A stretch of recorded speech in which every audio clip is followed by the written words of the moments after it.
Being joined back by Professor Kobe Mensah. Prof, earlier I was asking you to tell me strategically and in terms of marketing the NPP, who would be a better choice for a running mate, especially as the party intends to break the eight? Okay, Aisha, thanks very much for having me. I think that usually the selection for a running mate is based on quite a number of things.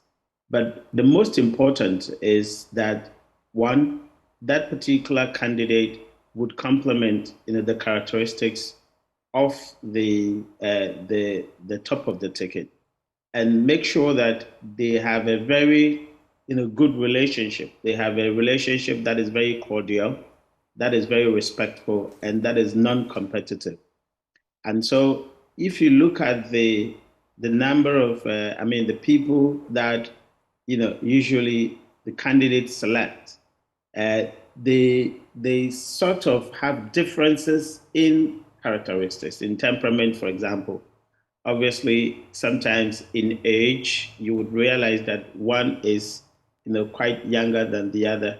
Obviously, in terms of gender, we haven't really had quite, differences in gender until recently, when you had obviously, Mama going for, Professor Jane. But in the past, we have had women also contest, but we haven't had it as a regular, in that sense. So yes, it has to be somebody that you could actually live with, i.e., you can work with, in a very, in a very sort of complementary manner.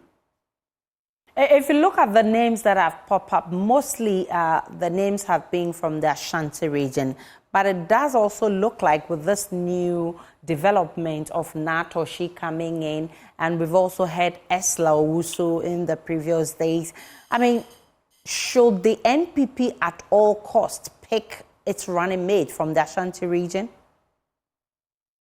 I mean, per the calculation of the party itself, it looks like their focus is on Ashanti region, because obviously they understand that that is where the party's strength lies.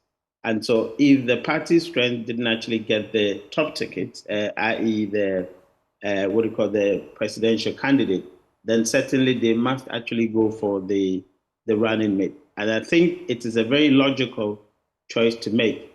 But sometimes you could also look at the other regions and ask yourself, what about if we can make an inroad in a particular region, perhaps a region that is swing, you're able to actually share that particular region with your competitor.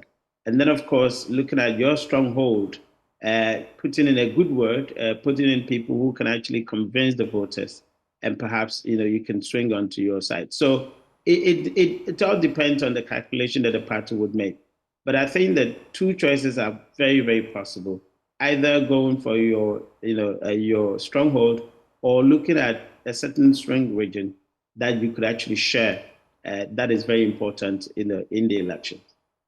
Will there be a price if the NPP decides to go out of the Ashanti region? I actually see it as a very dangerous permutation.